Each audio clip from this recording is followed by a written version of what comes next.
Okay, let's be honest. We all have insurance, right? But have you ever actually tried to read the policy document? It feels like it's written in a different language. It's just this maze of confusing jargon. But what if you could cut through all that noise? What if you could understand exactly what you're paying for? And, maybe more importantly, what you're not? Well, that's what we're going to do. Let's dive in and decode that fine print together. It seems like such a simple question, doesn't it? But the answer can have absolutely massive financial consequences. You pay your premiums every month, you feel like you're protected, but the real story, the stuff that really matters, is often hiding in plain sight in the part of the policy that talks about what isn't covered. And that is exactly what we are unpacking today. So first up, let's get right to the point, the exclusions. Every single policy has a section that's basically a not covered list. It's not some hidden secret, but, it's probably not the first thing most of us look for when we get that big packet of paper. And this is a totally standard thing. It doesn't matter if it's medical, disability, or some other kind of health insurance.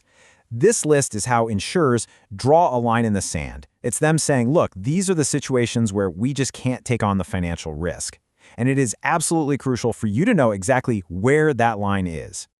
When you look at a list like this, you can kind of see the logic behind it, right? I mean, things like war, those are huge, catastrophic events that are just beyond the scope of normal risk. Active military service, that's covered by the government, so it makes sense for private insurance to exclude it. And, if you get hurt while you're committing a felony, well, that one's kind of on you. The takeaway here is that these are specific, defined situations the insurer has opted out of covering from day one.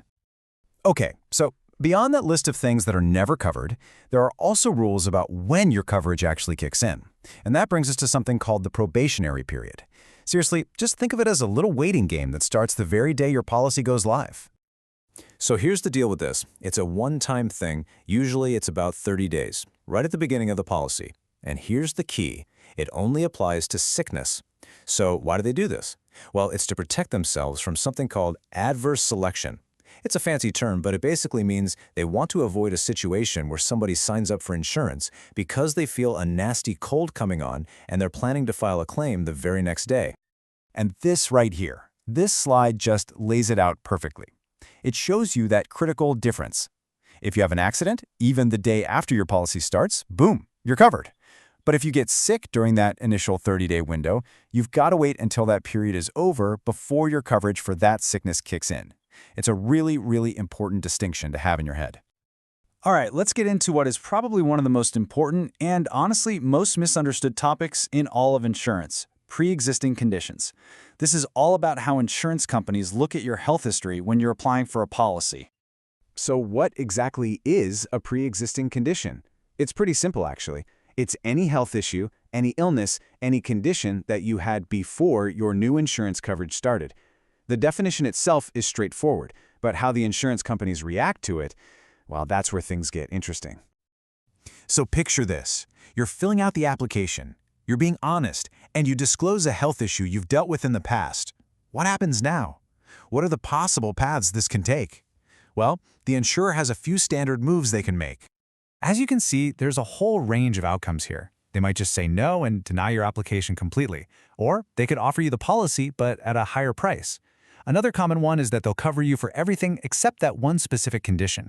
And, in the best case scenario, if the issue was pretty minor, they might just cover it completely. It really all boils down to their assessment of the risk involved. And hey, look, there's that term again, adverse selection. Just like with the probationary period, these rules are in place to keep the system balanced. They're trying to prevent a situation where people only buy insurance when they already know they have an expensive problem. It's what keeps the whole system stable and hopefully more affordable for everybody else.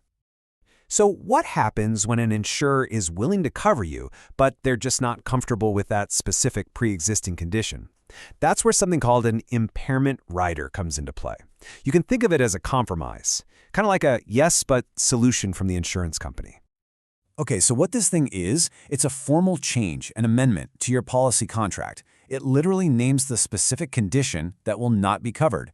This is what allows the insurer to say, okay, we'll give you a policy for everything else while protecting themselves from that known higher risk that comes with your specific condition. This example just makes it crystal clear, doesn't it? Let's say you've had a bunch of issues with your left knee over the years. The insurer might give you a disability policy, but with this rider attached. So you're totally covered if you break your arm or get sick, but if your disability is because of that specific left knee, the policy won't pay out. Now, this is so important. This is not something that's just buried deep in the fine print. You have to actively agree to it. The agent is required by law to explain the rider to you, and you have to physically sign a statement that says, yes, I understand that this specific thing is not covered. It's a formal agreement. They can't just sneak it in. Okay, wow. We have covered a ton of ground, haven't we? We've talked exclusions, waiting periods, pre-existing conditions, riders. So the big question is, how do you take all this information and actually use it to become a smarter, more empowered policyholder?